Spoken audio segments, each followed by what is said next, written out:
talking about skateboarders trespassing.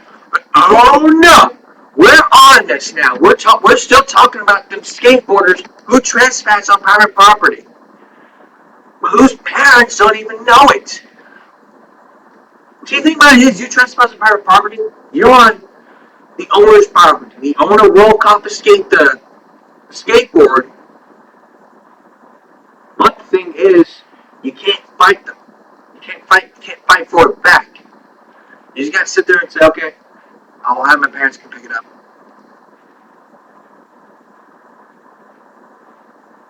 And this is what people do. These skateboard private property are not realizing that, hey, there's a no trespassing sign. We cannot trespass. Well, y'all's other friends are all like, dude, heck the sign.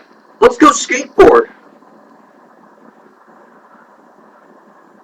Tell you something, you can't skateboard anywhere. The mall, your private property. There's skate parks all over the country that you can skate on.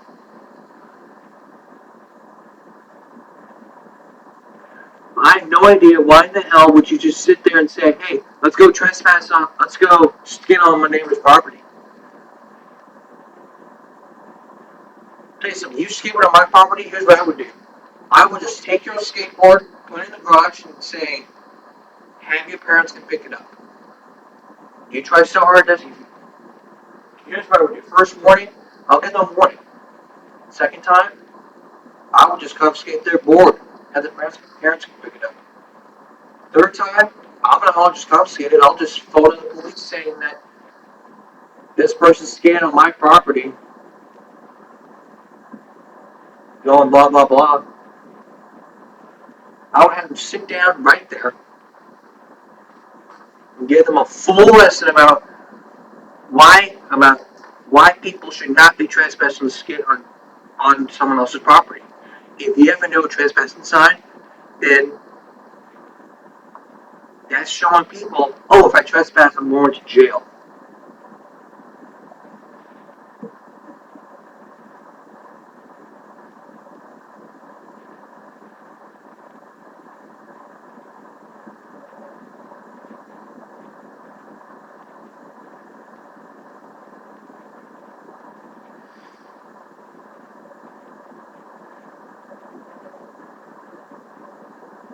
You might think, oh, I'm a bad kid. I can just do whatever the hell I want.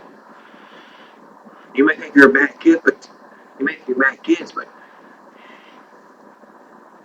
you're just having your stupid. You're just having your stupidity.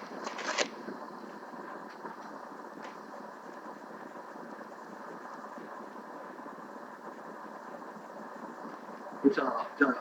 You thought I was done, but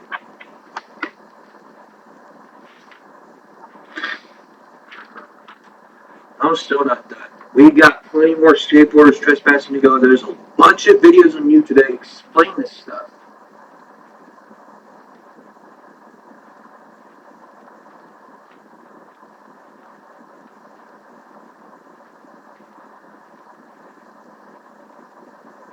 There's a bunch of videos on YouTube that talk about this, and I'll keep you posted once something like this happens. Let's move on. Move on to this. Up next, we're going to talk about complaining customers. We're going to talk about complaining customers.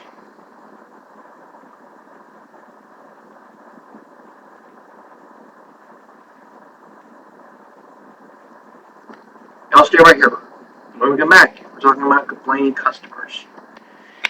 Hey, wake up! What are you going to... Don't turn me off! What are you going to do anyhow? Watch with Juggernuggets? Go complain to your parents and have cussing?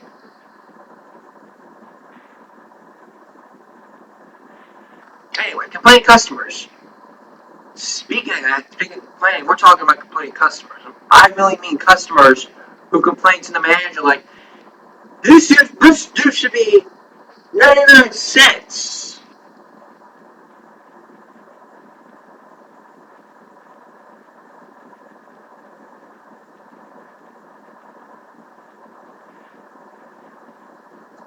We're talking about complaining customers, and I witnessed one of them before who complained about. I'll get to that later, but what we're doing is we're talking about complaining customers. Before I get to the story, we're going to talk about the 5 most complaining customers ever. We have the meek customer who will not complain. Thanks to providesupport.com. Excuse me.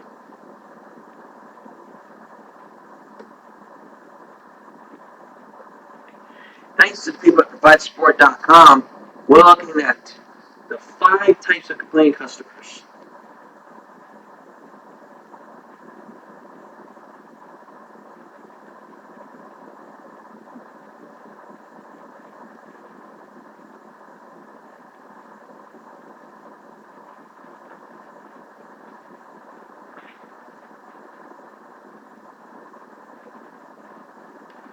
The meek customer who will generally not complain. The response will be like, must work hard soliciting comments and complaints and act appropriately to resolve complaints.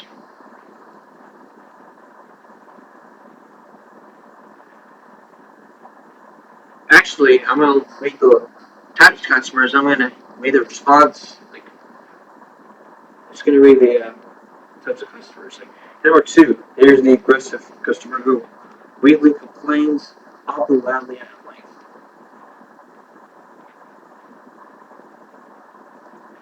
Then there's a high roller customer who will expect the absolute best and will willing to pay for it by quickly complaining in a reasonable manner. That is the reason. That is one of the most stories we'll talk about.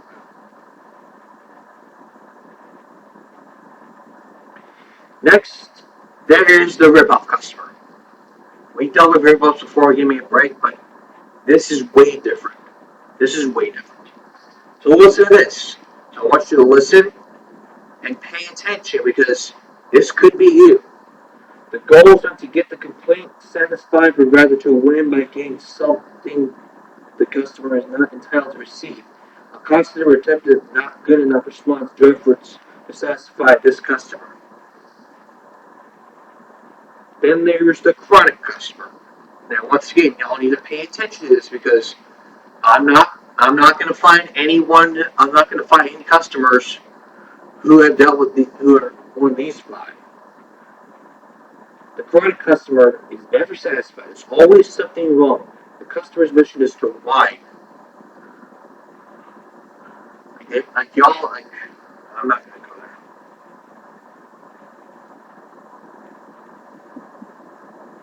So what are the steps to?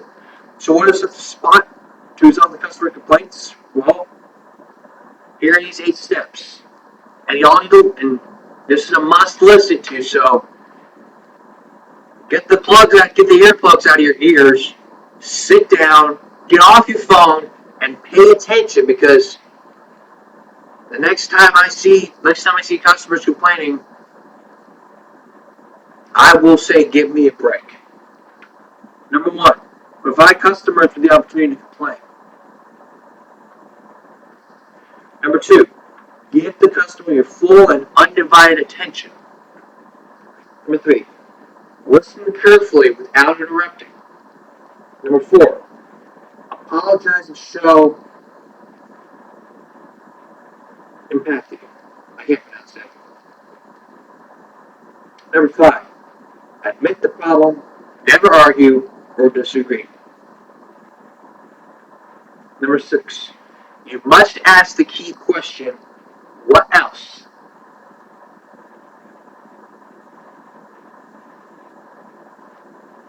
Number 7, resolve the complaint as quickly as possible. What does that mean?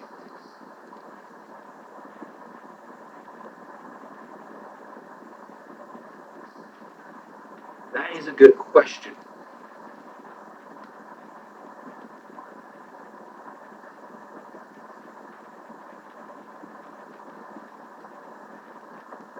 What does that even mean?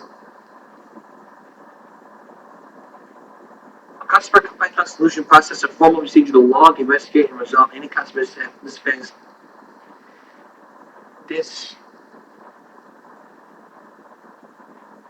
disaffection or problems.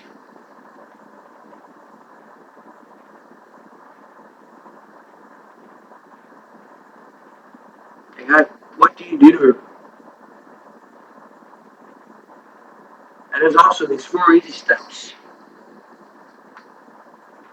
So looking at 12 steps, it's number 8. Thank the customer for bringing the compliment to your attention.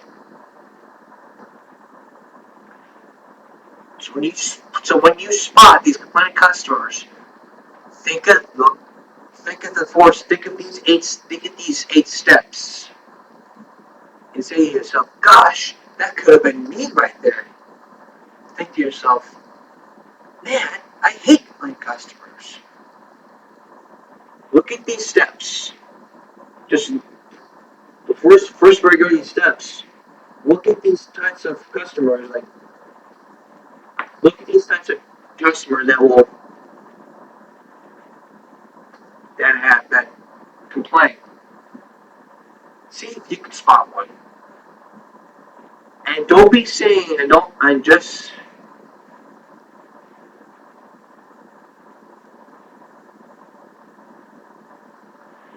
so basically, don't read out these steps. Don't just go straight to the steps. Just look at these 5 type customers. See if you can spot one.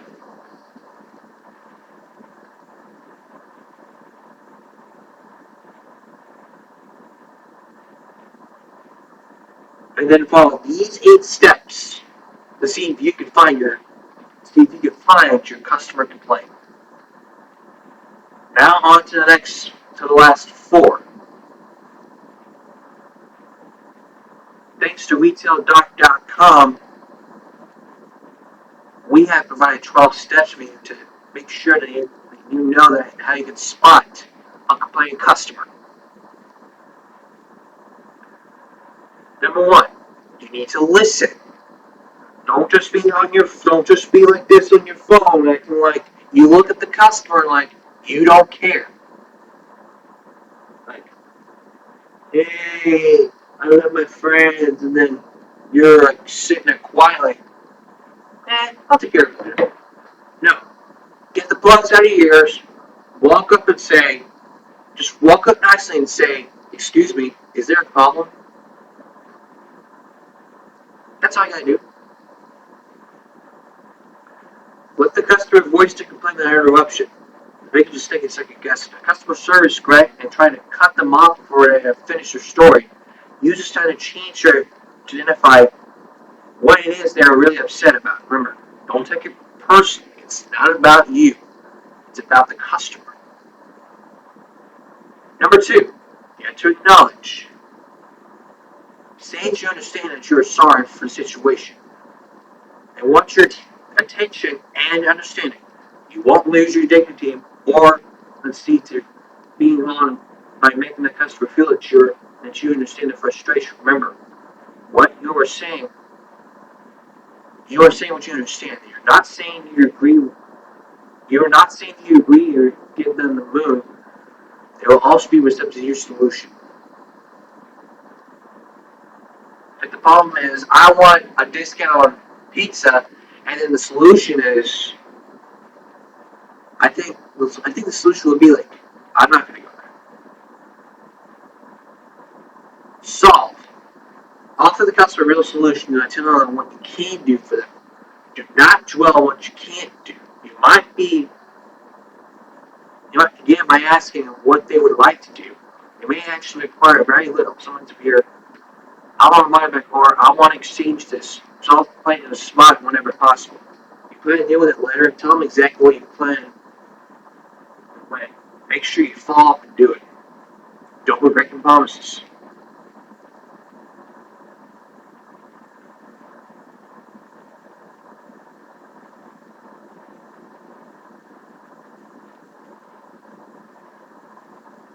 And also be careful when you tell a customer a solution. For example, if you say, "Mary's not want to give you a refund," you have as much say. Mary will give you a refund. This may not be what Mary wants to do. Don't pass the complaint to someone else to fix. Just listen and put yourself in your customer's shoes. And last, thank them. And as always, thank them for shopping with you. Remember, if they are satisfied, they will tell them on Facebook and Twitter. Just as they will, just as they will if they don't get satisfaction.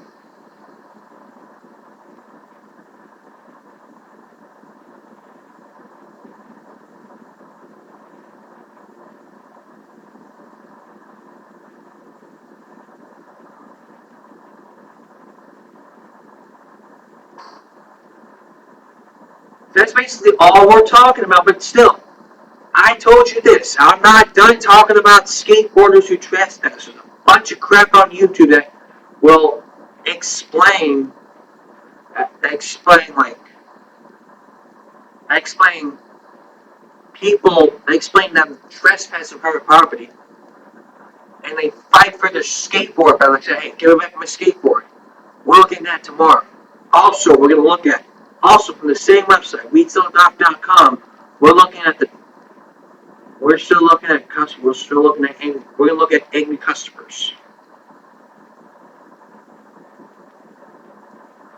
Like we talked about complaint customers, now we're going to talk about angry customers. Like, as you saw,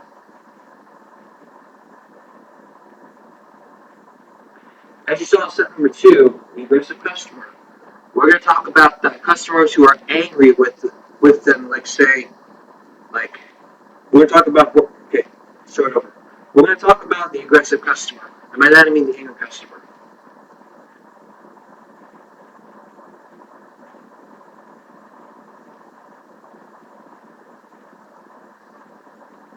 Like people who get angry like with the person, like how to spot like how to spot an aggressive customer.